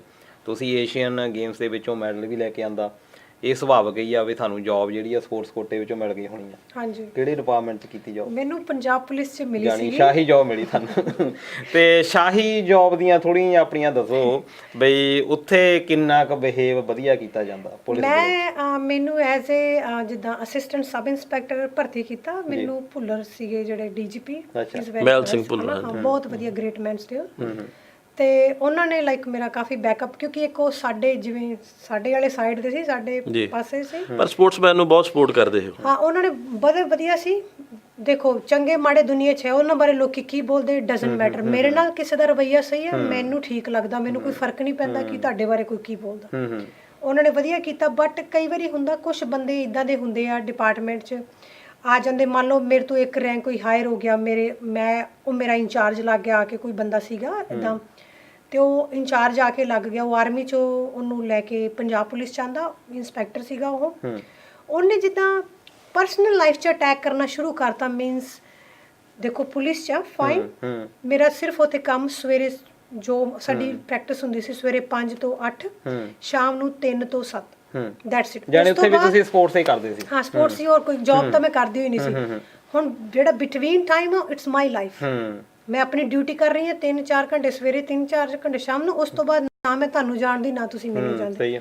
ਬਟ ਉਹ ਬੰਦਾ ਏਦਾਂ ਦਾ ਸੀਗਾ, ਉਹਨੇ ਮੇਰੀ ਪਰਸਨਲ ਲਾਈਫ 'ਚ ਅਟੈਕ ਕਰਨਾ ਸ਼ੁਰੂ ਕਰਤਾ ਕਿ ਇਹ ਕੀ ਕਰਦੀ ਆ, ਇਹਦੇ ਮੁੰਡੇ ਹੀ ਫਰੈਂਡ ਆ। ਮੈਂ ਹੁਣ ਰਹੀ ਮੁੰਡਿਆਂ 'ਚ, ਮੇਰਾ ਦਿਮਾਗ ਹੀ ਉਦਾਂ ਦਾ ਸੀ, ਮੈਂ ਮੁੰਡਿਆਂ ਨਾਲ ਹੀ ਰਹੂੰਗੀ। ਘੁੰਮਣਾ ਫਿਰਨਾ, ਤੁਰਨਾ, ਮੂਵੀ ਦੇਖਿਆ, ਉਹ ਇਦਾਂ ਦੀਆਂ ਹੀ ਗੱਲਾਂ ਕਰਨੀਆਂ ਉਹਨੇ ਪਰਸਨਲ ਲਾਈਫ। ਉਹਦੇ ਨਾਲ ਮੈਨੂੰ ਬੜੀ ਫਾਈਟ ਕਰਨੀ ਪਈ। ਜੇ ਮੈਂ ਇੰਡੀਆ ਛੱਡਿਆ, ਉਸ ਇੱਕ ਬੰਦੇ ਕਰਕੇ ਛੱਡਣਾ ਪਿਆ ਮੈਨੂੰ, ਕਿਉਂਕਿ ਉਹਨੇ ਮੇਰੀ ਲਾਈਫ 'ਚ ਹਰਾਸਮੈਂਟ ਇੰਨੀ ਸ਼ੁਰੂ ਕਰਤੀ, ਜਿੱਦਾਂ ਮੇਰੇ ਖਿਲਾਫ ਕੰਪਲੇਂਟ ਕਰਤੀਆਂ, ਇਹ ਕਹਿਣਾ ਨਹੀਂ ਮੰਨਦੀ ਡਿਪਾਰਟਮੈਂਟ ਦੇ। ਉਹਨੇ ਐਡੀਸ਼ਨਲ ਡੀਜੀਪੀ ਪੰਜਾਬ ਰਾਜਦੀਪ ਗਿੱਲ ਸੀਗਾ, ਉਹਨੂੰ ਕੰਪਲੇਂਟ ਕੀਤੀ ਕਿ ਇਹ ਕਹਿਣਾ ਨਹੀਂ ਮੰਨਦੀ, ਅਨਡਿਸਿਪਲਿਨ ਕੁੜੀ ਹੈ। ਉਹਨੇ ਮੈਨੂੰ ਇਹ ਮੈਂਸ਼ਨ ਕੀਤਾ। ਏਸ਼ੀਅਨ ਮੈਡਲਿਸਟ ਹੋਣ ਦੇ ਨਾਤੇ ਮੈਂ ਅਨਡਿਸਿਪਲਿਨ ਕੁੜੀ। ਫਿਰ ਮੈਂ ਰਾਜਦੀਪ ਗਿੱਲ ਨਾਲ ਫਾਈਟ ਕੀਤੀ। ਅੱਛਾ, ਉਹ ਡੀਜੀਪੀ ਸੀਗਾ। ਤੇ ਏਡੀਜੀਪੀ ਉਹ ਹੈ, ਐਡੀਸ਼ਨਲ ਡੀਜੀਪੀ ਸੀ। ਉਹ ਆਪ ਵੀ ਸਪੋਰਟਸਮੈਨ ਰਹੇ? ਹਾਂਜੀ ਹਾਂਜੀ, ਮੈਨੂੰ ਪਤਾ। ਉਹਨਾਂ ਦੀ ਵਾਈਫ ਵੀ ਸਪੋਰਟਸਮੈਨ ਹੈ, Rajveer Kaur. Sports person like ਰਿਹਾ, ਬਟ ਉਹ ਮੈਂ ਦੱਸਿਆ ਮੈਨੂੰ ਕੋਈ ਕਿਸੇ ਨੂੰ ਗਾਲ ਕੱਢੇ 'ਚ ਸ਼ਰਮ ਨਹੀਂ ਆਉਂਦੀ, ਬਟ ਉਹ ਇੰਨਾ ਰੈਪਿਊਟਡ ਬੰਦਾ ਨਹੀਂ ਸੀਗਾ। ਚਲੋ ਖੈਰ, ਇਹਦੇ ਵਿੱਚ ਜਦੋਂ ਹੋ ਗਿਆ ਤੁਸੀਂ ਜੌਬ ਛੱਡ ਦਿੱਤੀ ਫਿਰ? ਕਿਉਂਕਿ ਉਹਨੇ ਹਰਾਸਮੈਂਟ ਇੰਨਾ ਕਰਨਾ ਸ਼ੁਰੂ ਕਰਤਾ, ਮੈਂ ਆਪਣੀ ਗੇਮ ਨੂੰ ਲੂਜ਼ ਕਰਨ ਲੱਗ ਗਈ। ਨਹੀਂ, ਜਿੱਦਾਂ ਹੁਣ ਤੁਸੀਂ ਮੰਨ ਲਓ ਕਿ ਇਹਦੇ ਵਿੱਚ ਕਿਹਾ ਜਾਂਦਾ ਵੀ ਡਿਪਾਰਟਮੈਂਟ ਦੇ ਵਿੱਚ ਵੀ ਪੱਧਤੀਆਂ ਹੁੰਦੀਆਂ ਕਿ ਤੁਹਾਡੀ ਸ਼ਿਕਾਇਤ ਆ ਉਹ ਹਾਇਰ ਅਥਾਰਟੀ ਦੇ ਕੋਲ ਜਾਂਦੀ ਆ, ਤੇ ਜੇ ਤੁਸੀਂ ਉੱਥੋਂ ਨਹੀਂ ਸੈਟੀਸਫਾਈ ਹੁੰਦੇ, ਹੋਰ ਹਾਈ ਅਥਾਰਟੀਜ਼ ਹੈਗੀਆਂ, ਤੁਸੀਂ ਸਾਰਿਆਂ ਤੱਕ ਹੀ ਅਪਰੋਚ ਕੀਤਾ ਤੇ ਕਿਤੇ ਵੀ ਨਿਆਂ ਨਹੀਂ ਮਿਲਿਆ? ਨਹੀਂ, ਮੈਂ ਕੀਤਾ। ਮੁੜ ਕੇ ਮੈਂ ਉਹ ਫਿਰ ਉਸ ਨੂੰ ਕੋਰਟ ਵਿੱਚ ਲੈ ਕੇ ਗਈ। ਜਦੋਂ ਪੰਜਾਬ ਪੁਲਿਸ, ਜਦੋਂ ਪੁਲਿਸ, ਕਿਉਂਕਿ ਕੋਰਟ ਦੇ ਸਾਹਮਣੇ ਨੋ ਪੁਲਿਸ, ਤਾਂ ਮੈਂ ਉਹਨੂੰ ਕੋਰਟ ਵਿੱਚ ਉਹਨੂੰ ਲੈ ਕੇ ਗਈ। ਉਹਦਾ ਸਾਰਾ ਐਲੀਗੇਸ਼ਨ ਲਾਇਆ ਕਿ ਉਹਨੇ ਮੈਂ ਨੱਕੀ ਕੀਤਾ, ਤੇ ਮੈਨੂੰ ਕਾਫੀ ਸਪੋਰਟ ਸੀ ਆਸੇ ਪਾਸਿਓਂ ਲੋਕਾਂ ਦੀ ਵੀ, ਫਰੈਂਡ ਸਰਕਲ ਦੀ। ਫਿਰ ਉਹਨੂੰ ਸਸਪੈਂਡ ਕਰਵਾਇਆ ਮੈਂ। ਅੱਛਾ, ਹਾਂਜੀ, ਠੀਕ ਹੈ। ਫਿਰ ਤੁਸੀਂ ਦੇਸ਼ ਭੇਜ ਛੱਡ ਦਿੱਤਾ? ਹਾਂ, ਕਿਉਂਕਿ ਮੈਨੂੰ ਇਹ ਲੱਗਿਆ ਕਿ ਅੱਜ ਉਹਦੇ ਵਰਗੇ ਬੰਦੇ ਹੋਰ ਵੀ ਬਹੁਤ ਆ, ਇੱਥੇ ਇੱਕ ਮਾਰਾਂਗੀ ਤੇ 10 ਹੋਰ ਜੰਮ ਪੈਣੇ। ਬੈਟਰ ਅੱਜ ਸ਼ੁੱਡ ਲੀਵ, ਬਿਕੋਜ਼ ਕਿਸੇ ਪਿੱਛੇ ਮੈਂ ਆਪਣੇ ਆਪ ਨੂੰ ਡਿਪਰੈਸ਼ਨ ਕਿਉਂ ਦੇਵਾਂ, ਕਿਸੇ ਪਿੱਛੇ ਮੈਂ ਆਪਣੀ ਲਾਈਫ ਖਰਾਬ ਕਿਉਂ ਕਰਾਂ? ਚਾਹੇ ਮੈਂ ਉੱਥੇ ਰਹਿੰਦੀ, ਠੀਕ ਆ, ਫਾਈਨ, ਬਟ ਅਸੀਂ ਸਮਾਜ ਨੂੰ ਸੁਧਾਰ ਨਹੀਂ ਸਕਦੇ। ਸਰੋਜ ਜੀ, ਇਹ ਕਿਹਾ ਜਾਂਦਾ, ਜਾਣੀ ਇਹ ਵੀ ਤੁਹਾਡਾ ਚਲੋ ਤਜਰਬਾ ਆਪਾਂ ਸਾਂਝਾ ਕਰਦੇ ਹਾਂ, ਅਸੀਂ ਤੁਹਾਡੇ ਤਜਰਬੇ ਤੋਂ ਹੀ ਇੱਕ ਲਾਈਨ ਬਣਾਉਣੀ ਆ, ਕਿਉਂਕਿ ਤੁਹਾਡੇ ਤਜਰਬੇ ਤੋਂ ਮੈਂ ਸਿੱਖਣਾ ਹੈ ਨਾ, ਕਿ ਇਹ ਕਿਹਾ ਜਾਂਦਾ ਵੀ ਪੁਲਿਸ ਦੇ ਵਿੱਚ ਵੀ ਅਨਡਿਸਿਪਲਿਨ ਬਹੁਤ ਚੀਜ਼ਾਂ ਹੈਗੀਆਂ, ਕਿ ਉਹਦੇ ਵਿੱਚ ਵੀ ਜਿਹੜਾ ਹਾਇਰ ਰੈਂਕ ਦਾ ਬੰਦਾ ਆ, ਇਹ ਸੁਭਾਵਿਕ ਹੀ ਆ ਵੀ ਕਿਹਾ ਜਾਂਦਾ ਵੀ ਯਾਰ ਜਿਹੜਾ ਬੰਦਾ ਹਾਇਰ ਰੈਂਕ ਦਾ ਆ ਉਹ ਛੋਟੇ ਅਧਿਕਾਰੀ ਨਾਲ ਜਦੋਂ ਗੱਲ ਕਰਦਾ ਗਾਲ ਕੱਢ ਕੇ ਕਰਦਾ। ਇਹਦੇ ਵਿੱਚ ਕੋਈ ਜਾਣੀ ਇਹ ਸੁਣੀਆਂ ਵੀ ਆ ਅਸੀਂ ਗੱਲਾਂ ਬਹੁਤ ਵਾਰੀ, ਈਵਨ ਕਿ ਪੁਲਿਸ ਵਾਲਿਆਂ ਤੋਂ ਵੀ ਅਸੀਂ ਸੁਣੀਆਂ। ਇਹ ਜਿਹੜੀ ਗੱਲ ਤੁਸੀਂ ਦੱਸ ਰਹੇ ਹੋ ਇਹ ਸਿਰਫ ਤੁਹਾਡੇ ਨਾਲ ਵਾਪਰੀ ਹੈ ਜਾਂ ਤੁਹਾਨੂੰ ਪਤਾ ਹੈ ਕਿ ਇਹ ਬਹੁਤ ਜ਼ਿਆਦਾ ਵੱਡੇ ਪੈਮਾਨੇ ਤੇ ਹੁੰਦੀ ਹੈ ਤੇ ਕੋਈ ਗੱਲ ਨਹੀਂ ਹੈ ਇਹ ਕਾਫੀ ਐਕਚੁਅਲੀ ਹੈ। ਤੁਸੀਂ ਆਵਾਜ਼ ਉਠਾਈ ਕੋਈ ਆਵਾਜ਼ ਨਹੀਂ? ਹਾਂ ਉਹ ਮੈਂ ਉਹੀ ਕਿਹਾ ਨਾ ਕਿ ਹੁਣ ਮੈਂ ਤਾਂ ਜਿਵੇਂ ਜੰਮੀ ਹੋਈ ਆਵਾਜ਼ ਉਠਾਉਣ ਲਈ ਆ, ਆਵਾਜ਼ ਉਠਾ ਕੇ ਗਾੜੀ ਖੜੇ ਵੀ ਜੀ। ਉਹ ਖੜਨਾ ਹੁਣ ਇੱਕ ਕੱਲਾ ਬੰਦਾ ਕੀ ਕਰੂਗਾ ਜੀ, ਠੀਕ ਆ। ਤੁਸੀਂ ਕੱਲਾ ਬੰਦਾ ਤਾਂ ਦੇਸ਼ ਨੂੰ ਨਹੀਂ ਨਾ ਰਨ ਕਰ ਸਕਦਾ, ਨਾਲ ਮੈਨੂੰ ਬਾਹਾਂ ਵੀ ਚਾਹੀਦੀਆਂ। ਜਿੱਦਾਂ ਉੱਥੇ ਹੁੰਦਾ ਬਹੁਤ ਕੁਛ ਹੈ, ਡਿਪਾਰਟਮੈਂਟ ਸਾਰੇ ਜੀ ਕੁਛ ਨਾ ਕੁਛ ਹੁੰਦਾ, ਚਾਹੇ ਉਹ ਐਜੂਕੇਸ਼ਨ ਦਾ ਲਾ ਲਓ, ਚਾਹੇ ਉਹ ਪੁਲਿਸ ਫੋਰਸ ਲਾ ਲਓ, ਚਾਹੇ ਉਹ CRPF ਲਾ ਲਓ, ਆਰਮੀ ਲਾ ਲਓ, ਵਾਟਐਵਰ। ਹਰ ਜਗ੍ਹਾ ਤੇ ਪ੍ਰੋਬਲਮ ਤਾਂ ਹੁੰਦੀ ਹੈ, ਸੇਫਟੀ ਤਾਂ ਕਿਤੇ ਵੀ ਨਹੀਂ ਹੈਗੀ, ਬਟ ਕੁਛ ਮੁੱਦਿਆਂ ਨੂੰ ਅਸੀਂ ਖੁਦ ਨੂੰ ਸੁਲਝਾਉਣਾ ਪੈਂਦਾ। ਠੀਕ ਹੈ, ਡਿਪਾਰਟਮੈਂਟ ਸਭ ਕੁਛ ਹੈ, ਜਿਹੜੇ ਮੈਂ ਸਾਰਿਆਂ ਨਹੀਂ ਕਹਿੰਦੀ ਮਾੜੇ, ਚੰਗੇ ਮਾੜੇ ਅਸੀਂ ਸਾਰੇ ਆ, ਠੀਕ ਹੈ। ਕੁਛ ਜਿਹੜੇ ਆਫੀਸਰ ਵੈਲ ਐਜੂਕੇਟਡ ਹੋਣਗੇ, IPS ਆਫੀਸਰ ਹੋਣਗੇ, ਬੜੇ ਵਧੀਆ ਤਾਲੀਮ ਨਾਲ ਯੂਨੀਵਰਸਿਟੀ ਲੈਵਲ ਤੇ ਪਾਸ ਆਊਟ ਹੋਣਗੇ, ਉਹਨਾਂ ਦਾ ਰਿਕਾਰਡ ਬਹੁਤ ਸਟੈਂਡਰਡ ਦਾ ਜੀ ਜੀ, ਠੀਕ ਹੈ। ਜਿਨ੍ਹਾਂ ਨੂੰ ਹੁੰਦਾ ਕਿ ਮੈਂ ਐਜ਼ ਏ IPS ਆਫੀਸਰ ਹਾਂ ਤੇ ਮੇਰਾ ਰਿਕਾਰਡ ਵਧੀਆ ਰਹੇ, ਇੱਕ ਛੋਟੀ ਜਿਹੀ ਮਿਸਟੇਕ ਨਾਲ ਕਿ ਮੇਰੀ ਇੱਜ਼ਤ ਦਾ ਧੱਚੀਆਂ ਨਾ ਹੋ ਜਾਣ। ਹੁਣ ਤੁਸੀਂ ਮੈਂ ਲਾੜ ਤੁਹਾਡੇ ਇਹਦੀ ਗੱਲ ਜੋੜ ਦਿੰਦਾ, ਹੁਣ ਉਹ ਵੀ ਆਫੀਸਰ ਹੀ ਨੇ IPS ਜਿਨ੍ਹਾਂ ਨੂੰ ਆਪਾਂ ਡਿਨਰ ਤੇ ਮਿਲੇ ਆ ਸੋਢੀ ਸਾਹਿਬ ਨੂੰ, ਤੁਸੀਂ ਕਿੱਦਾਂ ਉਹਨਾਂ ਨੂੰ ਮਤਲਬ ਟਾਈਮ ਦਿੱਤਾ? ਇੱਕ ਅਕਸਰ ਨੂੰ ਵੀ ਤੇ ਤੁਹਾਡੇ ਸੀਨੀਅਰ ਪੁਲਿਸ ਅਫਸਰ ਸੀ, ਬਟ ਜਿਹੜੇ ਕਈ ਇਦਾਂ ਦੇ ਹੁੰਦੇ ਜਿੱਦਾਂ ਮੰਨ ਲਓ ਕੋਈ 10 ਪੜਿਆ ਜੀ ਤੇ ਉਹਨੂੰ ਕਿਸੇ ਦੀ ਸਿਫਾਰਿਸ਼, ਮੇਰੀ ਸਿਫਾਰਿਸ਼, ਤੁਹਾਡੀ ਸਿਫਾਰਿਸ਼ ਨਾਲ ਉਹਨੂੰ ASI ਭਰਤੀ ਕਰ ਲਿਆ, ਉਹ ਜਦੋਂ ਤੱਕ ਉਹਨੇ SP ਜਾਂ DSP ਬਣਨਾ ਉਹਨੂੰ ਅਕਲ ਫਿਰ ਵੀ ਨਹੀਂ ਆਉਣੀ, ਕਿਉਂਕਿ ਜਿੱਥੋਂ ਉਹ ਉੱਠਿਆ ਉਹਨੇ ਰਹਿਣਾ ਉੱਥੇ ਹੀ ਆ, ਉਹਦੀ ਵੇਖਣੀ, ਉਹਦੀ ਸੋਚਣੀ, ਉਹਦੇ 'ਚ ਕੋਈ ਫਰਕ ਨਹੀਂ ਆਉਣਾ। ਇਹ ਬਹੁਤ ਵੱਡੀ ਗੱਲ ਹੈ ਜੀ, ਬਹੁਤ ਵੱਡੀ ਗੱਲ ਕੀਤੀ। ਤੇ ਖੈਰ ਤੁਸੀਂ ਇੱਥੇ ਆ ਗਏ ਆਸਟ੍ਰੇਲੀਆ ਦੇ ਵਿੱਚ, ਤੇ ਹੁਣ ਤੁਸੀਂ ਖੁਸ਼ ਹੋ ਇੱਥੇ ਆ ਕੇ? ਮੇਰੇ ਬਹੁਤ ਸੋਹਣੀ ਮੇਰੀ ਲਾਈਫ ਹੈ, ਮੈਂ ਆਪਣੀ ਜ਼ਿੰਦਗੀ ਨਾਲ ਹੈਪੀ ਹਾਂ। ਸ਼ਾਇਦ ਮੇਰੀ ਜੋ ਮੈਨੂੰ ਇੱਥੇ ਮਿਲਿਆ ਪਰਮਾਤਮਾ ਨੇ ਦਿੱਤਾ, ਬੜੀ ਸੋਹਣੀ ਜ਼ਿੰਦਗੀ, ਘਰ-ਬਾਰ, ਵਧੀਆ ਜੌਬ, ਮੇਰੀ ਸ਼ਾਇਦ ਔਕਾਤ ਵੀ ਨਾ ਹੁੰਦੀ ਇੰਡੀਆ ਵਿੱਚ ਰਹਿਣ ਦੀ, ਸਿੱਧੀ ਜੀ ਗੱਲ ਦੱਸਾਂ। ਮੈਂ ਵੀ ਜਿਹੜੇ ਉੱਥੇ ਸੈਲਰੀ ਮਿਲਣੀ ਸੀ ਉਹਦੇ ਨਾਲ ਸ਼ਾਇਦ ਮੇਰਾ ਗੁਜ਼ਾਰਾ ਹੀ ਮਸਾ ਹੁੰਦਾ। ਪਰ ਨਹੀਂ ਜੀ, ਤੁਸੀਂ ਰੁਤਬਾ ਬਹੁਤ ਵੱਡਾ ਲੈ ਗਏ ਸੀ ਉੱਥੇ ਵੀ, ਤੁਸੀਂ ਉੱਥੇ ਵੀ ਇਹ ਨਹੀਂ ਕਹਿ ਸਕਦੇ, ਉੱਥੇ ਆਮ ਜ਼ਿੰਦਗੀ ਨਹੀਂ ਸੀ ਤੁਹਾਡੀ। ਮੇਰੇ ਪਰ ਗੱਲ ਉੱਥੇ ਆਈ ਨਾ, ਇੱਥੇ ਮੈਨੂੰ ਇੱਕ ਸਟੱਡੀ ਕਰਨੀ ਪਈ, ਉਹਦੇ ਅੱਗੋਂ ਮੈਂ ਆਪਣਾ ਐਕਸਪੀਰੀਅੰਸ ਯੂਜ਼ ਕਰਨਾ ਸੀ, ਦਿਮਾਗ ਲਾਉਣਾ ਸੀ। ਕਮ ਸੇ ਕਮ ਇਹ ਲੋਕ ਜਿੱਥੇ ਅਸੀਂ ਅੱਜ ਰਹਿ ਰਹੇ ਹਾਂ ਸਾਨੂੰ ਸਪੋਰਟ ਕਰਦੇ, ਸਾਡੀਆਂ ਲੱਤਾਂ ਨਹੀਂ ਖਿੱਚਦੇ, ਇਹ ਵੱਡੀ ਗੱਲ ਹੈ, ਠੀਕ ਆ। ਉੱਥੇ ਭਲੇ ਮੈਂ ਸਭ ਕੁਝ ਕਰ ਵੀ ਜਾਂਦੀ, ਪਰ ਮੈਂ ਓਲੰਪੀਅਨ ਬਣ ਜਾਂਦੀ। ਤੁਹਾਡੇ ਸਾਹਮਣੇ ਉੱਥੇ ਓਲੰਪੀਅਨ ਵੀ ਬੈਠੇ, ਕੀ ਮਿਲਿਆ? ਉਧਰ ਵੀ ਉਹਨਾਂ ਦੇ ਇੱਕ ਛੋਟਾ ਜਿਹਾ, ਮੈਂ ਤੁਹਾਨੂੰ ਨਾਲ ਹੀ ਗੱਲ ਕਰਦਾ ਵੀ ਕੈਪਟਨ ਸਾਹਿਬ ਨੇ ਇੱਕ ਦਰਬਾਰ ਲਾਇਆ, ਮੈਂ ਦਰਬਾਰ ਹੀ ਕਹੂੰਗਾ ਕਿਉਂਕਿ ਉਹ ਰਾਜੇ ਦਰਬਾਰ ਹੀ ਲਾਉਂਦੇ ਆ। ਉੱਥੇ ਇੱਕ ਬਾਕਸਿੰਗ 'ਚ ਕੁੜੀ ਨੇ ਮੈਡਲ ਲਏ ਤੇ ਉਹ ਉੱਥੇ ਆਪਣੀ ਆਵਾਜ਼ ਉਠਾਉਂਦੀ ਆ ਸਪੀਕਰ 'ਚੋਂ, ਕਹਿੰਦੀ ਆ ਕਿ ਜੀ ਮੈਂ ਵੀ ਕਹਿੰਦੀ ਮੈਨੂੰ ਵੀ ਕੁਛ ਨਹੀਂ ਮਿਲਿਆ ਤੇ ਮੇਰੇ ਕੋਚ ਨੂੰ ਵੀ ਕੁਛ ਨਹੀਂ ਮਿਲਿਆ। 2 ਵਾਰੀ ਉਹ ਬੜੀ ਉੱਚੀ ਦੇਣੀ ਕਹਿੰਦੀ ਆ, ਮੈਨੂੰ ਲੱਗਦਾ ਇਹ ਲਾਸਟ ਵੀਕ ਦੀ ਗੱਲ। ਔਰ ਫਿਰ ਉਹਨਾਂ ਨੇ ਕਿਹਾ ਜੀ ਤੁਸੀਂ ਕੈਪਟਨ ਸਾਹਿਬ ਨੇ ਕਿ ਤੂੰ ਆਪਣੇ ਕੋਚ ਨੂੰ ਵੀ ਔਰ ਤੂੰ ਵੀ ਮੈਨੂੰ ਮਿਲੋ ਤੇ ਮੈਂ ਇਸ ਬਾਰੇ ਸੋਚਦਾ। ਕਹਿਣ ਦਾ ਮਤਲਬ ਇਹ ਵੀ ਇੰਨੀ ਤਰਾਸਦੀ ਹੈ, ਬਿਲਕੁਲ ਇੰਨੀ ਵੱਡੀ ਤਰ੍ਹਾਂ। ਤੇ ਹੁਣ ਸਰੋਜ ਜੀ, ਆਪਾਂ ਪ੍ਰੋਗਰਾਮ ਦੇ ਆਖਰੀ ਸੈਗਮੈਂਟ ਵੱਲ ਹੈਗੇ ਆ, ਤੁਸੀਂ ਸਾਡੇ ਦਰਸ਼ਕਾਂ ਨੂੰ ਕੋਈ ਸੁਝਾਅ ਦੇ ਕੇ ਜਾਓ। ਬਹੁਤ ਸਾਰੇ ਖਾਸ ਤੌਰ ਤੇ ਇੱਕ ਮੈਂ ਇਹ ਵੀ ਮੈਂਸ਼ਨ ਕਰ ਦੇਵਾਂ ਕਿ ਉੱਥੋਂ ਖਿਡਾਰਨਾਂ ਆਉਂਦੀਆਂ, ਇਹ ਵੀ ਇੱਕ ਬੜੀ ਤਰਾਸਦੀ ਹੈਗੀ ਆ ਕਿ ਇੰਡੀਆ ਦੇ ਵਿੱਚ ਬਹੁਤ ਵਧੀਆ ਪਲੇਅਰਸ ਹੁੰਦੀਆਂ, ਚਾਹੇ ਉਹ ਬਾਕਸਿੰਗ ਵਿੱਚ ਆ, ਸੌਕਰ ਦੇ ਵਿੱਚ ਆ, ਰਨਿੰਗ ਦੇ ਵਿੱਚ ਆ, ਬਹੁਤ ਵਧੀਆ ਖੇਡ। ਜਿੱਦਾਂ ਤੁਸੀਂ ਕਿਹਾ ਵੀ +2 ਕੁੜੀ ਨਿਕਾਲ ਲਈ ਆ ਹੁਣ, ਹੈ ਨਾ, ਸਕੂਲ ਗੇਮਸ 'ਚ ਬਹੁਤ ਵਧੀਆ ਆ। ਹੁਣ ਇਹਨੂੰ ਵਿਆਹ ਕਰ ਦਿਓ, ਤੇ ਜਦੋਂ ਵਿਆਹ ਹੋ ਜਾਂਦਾ ਆ ਤੇ ਫਿਰ ਉਹਨੂੰ ਜਿਹੜਾ ਬਾਹਰ ਭੇਜ ਦਿਓ ਜਾਂ ਆਇਲਸ ਕਰਾ ਕੇ ਬਾਹਰ ਭੇਜ ਦਿਓ ਵੀ ਚਲੋ ਬਾਹਰੋਂ ਰਿਸ਼ਤਾ ਆ ਗਿਆ ਆ, ਹੈ ਨਾ, ਆਸਟ੍ਰੇਲੀਆ ਦਾ ਆ ਗਿਆ। ਉਹ ਵਿਚਾਰੀਆਂ ਜਦੋਂ ਇੱਥੇ ਆ ਜਾਂਦੀਆਂ, ਬਹੁਤ ਵਧੀਆ ਪਲੇਅਰ, ਬੜਾ ਕੁਛ ਜਿੱਦਾਂ ਇਹਨਾਂ ਨੇ ਕਿਹਾ ਵੀ ਏਸ਼ੀਅਨ ਓਲੰਪਿਕ ਦਾ ਮਾਦਾ ਰੱਖਦੀਆਂ ਹੁੰਦੀਆਂ ਉਹ, ਪਰ ਜਦੋਂ ਇੱਥੇ ਆ ਜਾਂਦੀਆਂ, ਇੱਥੇ ਆ ਕੇ ਵਿਚਾਰੀਆਂ ਉਹੀ ਏਜ ਕੇਅਰ ਦੇ ਵਿੱਚ, ਚਾਈਲਡ ਕੇਅਰ ਦੇ ਵਿੱਚ, ਕਿਉਂਕਿ ਇੱਥੇ ਦੀਆਂ ਜਿਹੜੀਆਂ ਸਮੱਸਿਆਵਾਂ ਇਕੋਨੋਮਿਕਲੀ ਵੀ ਆਪਣੇ ਪਰਿਵਾਰ ਨੂੰ ਰੱਖਣਾ ਆ ਤੇ ਸੰਘਰਸ਼ ਕਰਨਾ ਪੈਂਦਾ, ਕਿਉਂਕਿ ਸਭ ਕੁਛ ਨਵਾਂ, ਸਭ ਕੁਛ ਬਣਾਉਣਾ, ਇੱਕ ਸੁਪਨੇ ਵੀ ਹੁੰਦੇ ਆ। ਤੇ ਉਹ ਜਿਹੜੀ ਲਾਈਫ ਜਿਹਦੇ ਵਿੱਚ ਉਹਨੇ ਆਪਣਾ ਟੈਲੈਂਟ ਦਿਖਾਉਣਾ ਹੁੰਦਾ, ਉੱਥੇ ਜਿਹੜਾ ਆ ਉਹ ਟੈਲੈਂਟ ਜਿਹੜਾ ਆ ਮਰ ਜਾਂਦਾ ਇਸ ਰੋਜ਼ਾਨਾ ਦੀ ਜ਼ਿੰਦਗੀ ਦੇ ਵਿੱਚ। ਤੁਸੀਂ ਕੀ ਸੁਝਾਅ ਦੇਣਾ ਚਾਹੁੰਦੇ ਹੋ ਆਪਣੀਆਂ ਫਰੈਂਡਸ ਹੀ ਕਹਿ ਲਓ, ਕਿਉਂਕਿ ਤੁਸੀਂ ਇੱਥੇ ਆ ਕੇ ਵੀ ਜਾਰੀ ਰੱਖੀ ਗੇਮ, ਕਾਫੀ ਚਿਰ ਬਾਅਦ ਭਾਵੇਂ ਕੀਤੀ ਪਰ ਜਾਰੀ ਰੱਖੀ? ਮੈਂ ਜਿੱਦਾਂ ਇੱਥੇ ਆਈ, ਮੈਂ ਗੇਮ ਤਾਂ ਜਿੱਦਾਂ ਮੈਂ ਲੇਟ ਸ਼ੁਰੂ ਕੀਤੀ, 8 'ਚ ਆਈ ਸੀ ਮੈਂ ਜੀ, ਤਾਂ ਮੈਂ 10 'ਚ ਸ਼ੁਰੂ ਕਰਤੀ ਸੀ ਦੁਬਾਰਾ ਗੇਮ ਇੱਥੇ। ਪਰ ਮੈਂ ਆਪਣਾ ਜਿਵੇਂ ਰਨਿੰਗ ਉਦੋਂ ਨਹੀਂ ਅਫੋਰਡ ਕਰ ਸਕਦੇ ਸੀ ਜਿਮ, ਠੀਕ ਆ, ਕਿਉਂਕਿ ਆਪਾਂ ਕਾਲਜ ਸੀਗੇ, ਪੜ੍ਹਦੇ ਸੀ, ਫੀਸਾਂ ਹੀ ਮਸਾਂ ਨਿਕਲਦੀਆਂ ਸੀ ਕੰਮ ਕਰਕੇ। ਤੇ ਪਰ ਮੈਂ ਆਪਣਾ ਜਿਵੇਂ ਰਨਿੰਗ ਕਰ ਲਾ, ਸਾਈਕਲ ਲੈ ਲਿਆ, ਸਾਈਕਲਿੰਗ ਕਰ ਲਾ, ਇਹ ਕੰਟੀਨਿਊ ਰੱਖਿਆ।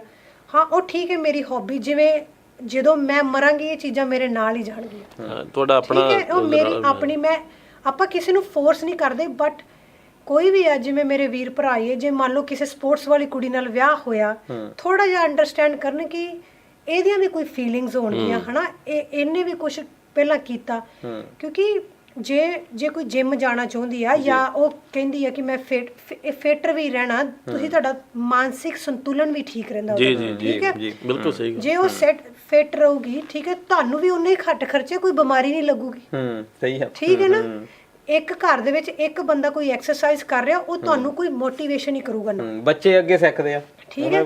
ਮੈਂ ਤਾਂ ਜਸਟ ਰਿਕੁਐਸਟ ਹੀ ਕਰ ਸਕਦੀ ਹਾਂ ਕਿ ਮੈਂ ਚਾਹੁੰਦੀ ਕਿ ਜੇ ਕਿਸੇ ਦੀ ਕੋਈ ਹੌਬੀ ਹੈ ਜਾਂ ਕੋਈ ਜਿੱਦਾਂ ਕੋਈ ਜਿਮ ਕਰਨਾ ਚਾਹੁੰਦਾ ਜਾਂ ਕੋਈ ਗੇਮ ਕਰਨਾ ਚਾਹੁੰਦਾ ਹੈ, ਤਾਂ ਜ਼ਰੂਰ ਕਰੋ, ਤੁਸੀਂ ਕਿਤੇ ਵੀ ਕੰਟੈਕਟ ਕਰੋ, ਮੇਰੇ ਨਾਲ ਕੰਟੈਕਟ ਕਰੋ। ਮੈਂ ਸਟਾਰਟ ਕਰਨਾ ਚਾਹੁੰਦੀ ਕਿ ਜੇ ਕੋਈ ਐਥਲੈਟਿਕਸ ਦਾ ਪਲੇਅਰ ਹੈ, ਕੋਈ ਉਹਨੂੰ ਕੋਈ ਰਨਿੰਗ ਦਾ ਸ਼ੌਕ ਹੈ, ਕੋਈ ਐਨੀ ਗੇਮਸ ਕਿ ਜੇ ਕਰਨਾ ਚਾਹੁੰਦਾ, ਤੇ ਇਹ ਜ਼ਰੂਰੀ ਨਹੀਂ ਅਸੀਂ ਲਾਈਕ ਇੰਟਰਨੈਸ਼ਨਲ ਲੈਵਲ ਤੇ ਖੇਡਣਾ। ਇੱਕ ਤੁਸੀਂ ਇੱਕ ਟੈਨਸ਼ਨਾਂ ਨੂੰ ਦੂਰ ਕਰਕੇ ਉਹ ਘੰਟਾ, 1 ਘੰਟਾ, ਅੱਧਾ ਘੰਟਾ ਆਪਾਂ ਕੱਢ ਸਕਦੇ ਹਾਂ। ਇਹ ਬਹੁਤ ਵਧੀਆ ਗੱਲ ਕੀਤੀ ਦਿਲਜੀਤ ਜੀ, ਇਹਨਾਂ ਨੇ ਇੱਕ ਗਰੁੱਪ ਬਣਾਓ, ਇੱਕ ਟੀਮ ਬਣਾਓ, ਉਹ ਟੀਮ ਦੇ ਵਿੱਚ ਇਕੱਠੇ ਹੋ ਕੇ ਵਰਕ ਕਰੋ, ਚਾਹੇ ਉਹ ਵੱਖਰੇ ਵੱਖਰੇ ਗੇਮਾਂ ਦੇ ਆ, ਕਿਉਂਕਿ ਜਿਸ ਜਗ੍ਹਾ ਤੇ ਅਸੀਂ ਰਹਿ ਰਹੇ ਹਾਂ, ਬੜੀ ਸੋਹਣੀ ਜ਼ਿੰਦਗੀ, ਬਟ ਅਸੀਂ ਫਾਲਤੂ ਦੀਆਂ ਟੈਨਸ਼ਨਾਂ ਰਾਤ ਨੂੰ ਲੈ ਕੇ ਸੌਂਦੇ ਆ ਨਾਲ, ਤੇ ਸਾਨੂੰ ਕੱਲ ਇਹ ਨਹੀਂ ਪਤਾ ਸਵੇਰ ਹੋਣੀ ਹੈ ਕਿ ਨਹੀਂ ਹੋਣੀ। ਤੇ ਜੇ ਅਸੀਂ ਮਾਨਸਿਕ ਸੰਤੁਲਨ ਠੀਕ ਰੱਖਾਂਗੇ, ਸਿਹਤ ਨੂੰ ਠੀਕ ਰੱਖਾਂਗੇ, ਤੇ ਤੁਸੀਂ ਸੋਚੋ ਕਿੰਨੀਆਂ ਮੁਸ਼ਕਲਾਂ ਦਾ ਹੱਲ ਹੋਊਗਾ, ਸਾਨੂੰ ਡਾਕਟਰ ਕੋਲ ਜਾਣਾ ਹੀ ਨਹੀਂ ਪਊਗਾ। ਕਿਆ ਬਾਤਾਂ, ਬਹੁਤ ਵਧੀਆ ਸੰਦੇਸ਼ ਹੈ। ਇਹੀ ਚੀਜ਼ਾਂ ਅਸੀਂ ਆਪਣੇ ਬੱਚਿਆਂ ਨੂੰ ਦੱਸ ਸਕਦੇ ਹਾਂ ਨਾ, ਬਿਲਕੁਲ, ਕਿਉਂਕਿ ਬੱਚੇ ਤੁਹਾਨੂੰ ਵੇਖ ਕੇ ਸਿੱਖਦੇ ਆ ਨਾ। ਬਿਲਕੁਲ। ਸੋ ਜਿਮ ਜਾਣਾ ਇਹਦੇ ਚ ਇਹ ਨਹੀਂ ਕਿ ਤੇਰਾ ਵਿਆਹ ਹੋ ਗਿਆ ਤੇ ਤੂੰ ਹੁਣ ਜਿਮ ਨਹੀਂ ਜਾਣਾ, ਵਿਆਹ ਦੇ ਨਾਲ ਜਿਮ ਦਾ ਕੀ ਲੈਣਾ ਦੇਣਾ, ਉਹ ਫਿੱਟ ਹੀ ਰਹੂਗੀ ਨਾ ਕੁੜੀ ਤੇ ਜਾਊਗੀ। ਮੇਰੇ ਵੀਰ ਵੀ ਹੈਗੇ ਆ, ਕਿੰਨੀਆਂ ਸੋਹਣੀਆਂ ਸਿਹਤਾਂ ਸੀ ਜਦੋਂ ਇੱਥੇ ਆਈ ਸੀ, ਹੁਣ ਕਿੱਦਾਂ ਆਪਣੇ weight gain ਕਰ ਲਏ, ਹਨਾ, ਉਹਦਾ ਮੀਨਸ ਅਸੀਂ ਲੇਜ਼ੀ ਹੋ ਗਏ ਜੀ। ਪੈਸਾ ਛਾਪੋ, ਪਰ ਪੈਸੇ ਦਾ ਮਤਲਬ ਵੀ ਤਦ ਹੀ ਪੂਰਾ ਹੋਊਗਾ ਨਾ ਜੇ ਅਸੀਂ ਪੈਸੇ ਨੂੰ ਯੂਜ਼ ਕਰਨ ਜੋਗੇ ਰਵਾਂਗੇ। ਤੇ ਸੁਣੋ ਜੀ, ਮੈਂ ਨਾਲ ਇੱਥੇ ਤੁਹਾਨੂੰ ਇੱਕ ਗੱਲ ਇਹ ਪੁੱਛਣੀ ਚਾਹੁੰਦਾ ਕਿ ਤੁਹਾਡੇ ਹਸਬੈਂਡ ਫਿਰ ਤੁਹਾਨੂੰ ਪੂਰਾ ਕੋਆਪਰੇਟ ਕਰਦੇ ਆ, ਤੁਹਾਨੂੰ ਪੂਰਾ ਉਹ ਮੌਕਾ ਦਿੰਦੇ ਆ ਕਿ ਤੁਸੀਂ ਆਪਣੀ ਗੇਮ ਜਿਹੜੀ ਆ ਉਹ ਕੰਟੀਨਿਊ ਕਰ ਸਕੋ? ਉਹ ਜਿੱਦਾਂ ਇੱਥੇ ਨਹੀਂ ਆ, ਉਹ ਹੁਣ ਅਮਰੀਕਾ ਨੇ, ਤੇ ਅੱਛਾ, ਉਹ ਹੋਰ ਬਾਹਰ ਚਲੇ ਗਏ ਅੱਗੇ? ਹਾਂ, ਉਹ ਜਿੱਦਾਂ ਉਹ ਟਰੱਕ ਡਰਾਈਵਿੰਗ ਦੀ ਜੌਬ ਕਰਦੇ ਆ, ਬਟ ਹਾਂ ਮੈਨੂੰ ਕਦੇ ਪ੍ਰੋਬਲਮ ਨਹੀਂ ਆਈ। ਅੱਛਾ, ਜਿੱਦਾਂ ਮੈਂ ਐਕਚੁਅਲੀ ਸਪੋਰਟਸ ਵਾਲੇ ਮੁੰਡੇ ਨਾਲ ਹੀ ਵਿਆਹ ਕਰਾਇਆ ਸੀ, ਉਹ ਕਬੱਡੀ ਖੇਡਦਾ। ਅੱਛਾ, ਉਹ ਪਲੇਅ ਕਰਦੇ, ਵੈਰੀ ਗੁੱਡ। ਠੀਕ ਆ। ਸੋ ਮੈਂ ਪਹਿਲਾਂ ਸ਼ਰਤ ਇਹ ਰੱਖੀ ਸੀ ਕਿ ਮੈਨੂੰ ਜ਼ਿੰਦਗੀ 'ਚ ਭਲੇ ਖੁਸ਼ ਨਹੀਂ ਮਿਲੇ, ਪਰ ਮੈਨੂੰ ਜਿਮ ਜਾਣੇ ਨਾ ਰੋਕੀ, ਗੇਮ ਆਪਣੀ ਕਰਨੀ ਨਾ ਰੋਕੀ। ਹਾਂ, ਜੇ ਮੈਂ ਗੇਮ ਕਰਨਾ ਚਾਹੂਗੀ ਉਹ ਰੋਕੀ, ਜਿੰਨਾ ਚਿਰ ਮੇਰਾ ਸਰੀਰ ਤਗੜਾ ਰਹੂਗਾ, ਮੇਰੀ ਖੁਰਾਕ ਮੇਰੇ ਨਾਲ ਰਹੂਗੀ, ਬਸ ਉਹ ਮੈਨੂੰ ਕਰਨ ਦਿਓ। ਤੇ ਇਹ ਗੱਲਾਂ ਬਾਤਾਂ ਆਪਣੀਆਂ ਸਰੋਜ ਸ਼ਰਮਾ ਜੀ ਦੇ ਨਾਲ ਹੋਈਆਂ, ਤੇ ਤੁਸੀਂ ਹੁਣ ਜਗਦੀਪ ਜੀ, ਤੁਸੀਂ ਵੀ ਜਾਂਦੇ ਜਾਂਦੇ ਗੱਲ ਕਹਿ ਦੋ ਕਿ ਤੁਸੀਂ ਹੁਣ ਚਲੋ ਮੈਂ ਤਾਂ ਹੁਣ ਮੀਡੀਏਟਰ ਰੱਖ ਲੈਂਦਾ। ਹਾਂ, ਨਹੀਂ, ਬਿਲਕੁਲ ਠੀਕ। ਤੇ ਤੁਸੀਂ ਦੱਸੋ ਬਈ ਇੱਕ ਮਰਦ ਹੋਣ ਦੇ ਨਾਤੇ ਜੀ ਕਿਹੋ ਜਿਹੀਆਂ ਜਿਹੜੀਆਂ ਹੈਲਪ ਆ ਆਪਾਂ ਮਰਦ ਜਿਹੜੇ ਆ ਕਰ ਸਕਦੇ ਆ ਔਰਤਾਂ ਦੀ, ਜਿਹੜੀਆਂ ਇਹੋ ਜਿਹਾ ਕੱਲਾ ਇਹੀ ਨਹੀਂ ਹੈਗੇ, ਜੇ ਮਰਦ ਵਧੀਆ ਮੁੰਡਾ ਵਧੀਆ ਖਿਡਾਰੀ ਹੈਗਾ, ਕੁੜੀਆਂ ਨੂੰ ਵੀ ਕਿੱਦਾਂ ਦੀ ਜਾਣੀ ਉਹ ਕਿਹੋ ਜਿਹੀਆਂ ਰਿਸਪੌਂਸਿਬਿਲਿਟੀਜ਼ ਨਿਭਾ ਸਕਦੀਆਂ ਜਾਂ ਹੈਲਪ ਕਰ ਸਕਦੀਆਂ? ਮੈਂ ਤਾਂ ਦਲਜੀਤ ਜੀ ਇਹੋ ਹੀ ਆਪਣੇ ਆਪ ਤੇ ਰਹਿ ਲਾਉਂਗਾ, ਔਰ ਮੈਂ ਬਾਕੀਆਂ ਨੂੰ ਵੀ ਇਹੀ ਸਲਾਹ ਦੇਵਾਂਗਾ ਕਿ ਜੇਕਰ ਤੁਹਾਡੇ ਘਰ ਦੇ ਵਿੱਚ ਤੁਸੀਂ ਖੁਸ਼ ਨਸੀਬ ਹੋ ਕਿ ਚਾਹੇ ਉਹ ਲਿਟਰੇਚਰ ਨਾਲ ਕੋਈ ਜੁੜਿਆ, ਤੁਹਾਡੇ ਪਰਿਵਾਰ ਦਾ ਮੈਂਬਰ ਆ, ਚਾਹੇ ਉਹ ਕਿਸੇ ਵੀ ਈਵੈਂਟ ਨਾਲ ਜੁੜਿਆ, ਤੁਸੀਂ ਆਪਾਂ ਇੱਥੇ ਇਹਨਾਂ ਮੁਲਕਾਂ ਦੇ ਵਿੱਚ ਸਾਨੂੰ ਪਤਾ ਕਿ ਬਹੁਤ ਮੁਸ਼ਕਿਲ ਆ, ਦੋਵਾਂ ਜੀਆਂ ਨੂੰ ਕੰਮ ਕਰਨਾ ਪੈਂਦਾ, ਫਿਰ ਹੀ ਸਰਵਾਈਵ ਕਰ ਸਕਦੇ ਆ। ਹਾਲਾਂਕਿ ਭਾਵੇਂ ਇੰਡੀਆ 'ਚ ਵੀ ਅੱਜ ਦੀ ਤਰੀਕ ਦੇ ਵਿੱਚ ਦੋਵੇਂ ਜੀ ਕੰਮ ਕਰਦੇ ਆ, ਪਰ ਸਾਨੂੰ ਉਹਨਾਂ ਦੀ ਜਿਹੜੀ ਮਾਨਸਿਕ ਖੁਸ਼ੀ ਆ ਉਹ ਤਾਂ ਹੀ ਆਪਾਂ ਘਰ 'ਚ ਵੀ ਲੈ ਸਕਦੇ ਹਾਂ, ਔਰ ਉਹਨਾਂ ਦਾ ਜੇ ਕਿ ਉਹਨਾਂ ਦਾ ਏਮ ਆ ਉਹਨੂੰ ਸਾਥ ਦੀਏ, ਉਹਨਾਂ ਨੂੰ ਟਾਈਮ ਇਹ ਉਹ ਉੱਥੋਂ ਆਉਣ ਕੰਮ ਤੋਂ ਤੇ ਉਹ ਘਰ ਦਾ ਵੀ ਕੰਮ ਕਰਨ, ਬਾਅਦ 'ਚ ਆਪਣਾ ਈਵੈਂਟ ਵੀ ਕਰਨ, ਉਹ ਮੁਸ਼ਕਿਲ ਆਈ ਨਹੀਂ। ਤੁਸੀਂ ਘਰ ਦੇ ਕੰਮ 'ਚ ਆਪਣਾ ਹਿੱਸਾ ਥੋੜ੍ਹਾ ਬਹੁਤਾ ਹੱਥ ਵੰਡਾਓ ਤਾਂ ਕਿ ਉਹਨਾਂ ਦੀ ਆਪਣਾ ਜਿਹੜਾ ਸ਼ੌਂਕ ਆ ਉਹ ਖਤਮ ਨਾ ਹੋਵੇ।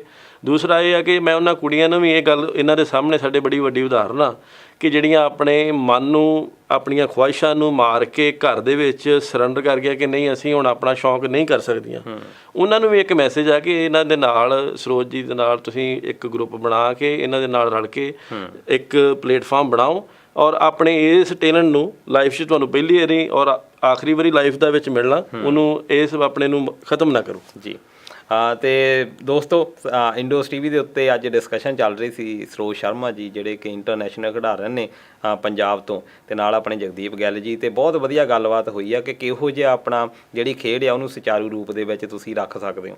ਪਰ ਨਾਲ ਦੀ ਨਾਲ ਮੈਂ ਐਂਡ ਦੇ ਵਿੱਚ ਇਹ ਜ਼ਰੂਰ ਐਡ ਕਰ ਦੇਵਾਂ ਕਿ ਆਸਟ੍ਰੇਲੀਅਨ ਸਿੱਖ ਗੇਮਸ ਜਿਹੜਾ ਕਿ ਬਹੁਤ ਵੱਡਾ ਪਲੇਟਫਾਰਮ ਹੈਗਾ, ਮੈਨੂੰ ਲੱਗਦਾ ਕਿ ਬਹੁਤ ਵਧੀਆ ਅਹਿਮ ਭੂਮਿਕਾ ਇਸ ਕੰਮ ਦੇ ਵਿੱਚ ਨਿਭਾ ਸਕਦਾ। ਜਿਹੜੀਆਂ ਇੱਥੇ ਖਿਡਾਰਨਾਂ ਪੰਜਾਬ ਤੋਂ ਆਉਂਦੀਆਂ ਨੇ ਜਾਂ ਖਿਡਾਰੀ ਆਉਂਦੇ ਨੇ ਜਿਨ੍ਹਾਂ ਨੂੰ ਕਿ ਥੋੜ੍ਹੀ ਜਿਹੀ ਪੁਸ਼-ਅਪ ਦੀ ਲੋੜ ਹੁੰਦੀ ਆ, ਕਿਉਂਕਿ ਇੱਥੇ ਦੀਆਂ ਜਿਹੜੀਆਂ ਘਰੋਗੀ ਜ਼ਿੰਦਗੀ ਦੇ ਵਿੱਚ ਫਸ ਜਾਂਦੇ ਨੇ, ਤੇ ਉਹਨਾਂ ਦੀ ਹੈਲਪ ਜਿਹੜੀ ਆ ਕੀਤੀ ਜਾ ਸਕਦੀ ਆ। ਤੇ ਸਮਾਜਿਕ ਜਥੇਬੰਦੀਆਂ ਜਿਹੜੀਆਂ ਹੈਗੀਆਂ ਉਹਨਾਂ ਨੂੰ ਵੀ ਸਹਿਯੋਗ ਕਰਨਾ ਜਿਹੜਾ ਬਣਦਾ ਆ, ਤਾਂ ਕਿ ਜਿਹੜਾ ਆਪਣਾ ਪੰਜਾਬ ਦਾ ਟੈਲੈਂਟ ਆ ਉਹ ਜਿਹੜਾ ਆ ਅਜਾਈਂ ਨਾ ਜਾਵੇ। ਤੇ ਦੋਸਤੋ ਹੁਣ ਤੁਸੀਂ ਨਿਰਣਾ ਆਪ ਲੈਣਾ ਆ ਕਿ ਜਿਹੜਾ ਔਰਤਾਂ ਨੇ ਤੇ ਮਰਦ ਨੇ ਉਹ ਬਰਾਬਰ ਨੇ। ਲੋੜ ਇਹ ਆ ਕਿ ਉਹਨਾਂ ਤੋਂ ਕਿਹੋ ਜਿਹਾ ਜਿਹੜੀ ਰਿਸੋਰਸਿਸ ਆ ਕਿ ਉਹਨਾਂ ਨੂੰ ਯੂਟੀਲਾਈਜ਼ ਆਪਾਂ ਚੰਗੀ ਤਰ੍ਹਾਂ ਕਰ ਰਹੇ ਹਾਂ। ਤੇ ਸਰੋਜ ਸ਼ਰਮਾ ਜੀ ਤੇ ਜਗਦੀਪ ਗਿੱਲ ਜੀ, ਤੁਹਾਡਾ ਬਹੁਤ ਬਹੁਤ ਧੰਨਵਾਦ ਆ। ਤੇ ਦੋਸਤੋ ਇੱਦਾਂ ਜੁੜੇ ਰਹੋ ਇੰਡੋਸ ਟੀਵੀ ਦੇ ਨਾਲ। ਮਿਲਦੇ ਆ ਨੈਕਸਟ ਵੀਕ। ਥੈਂਕ ਯੂ ਜੀ।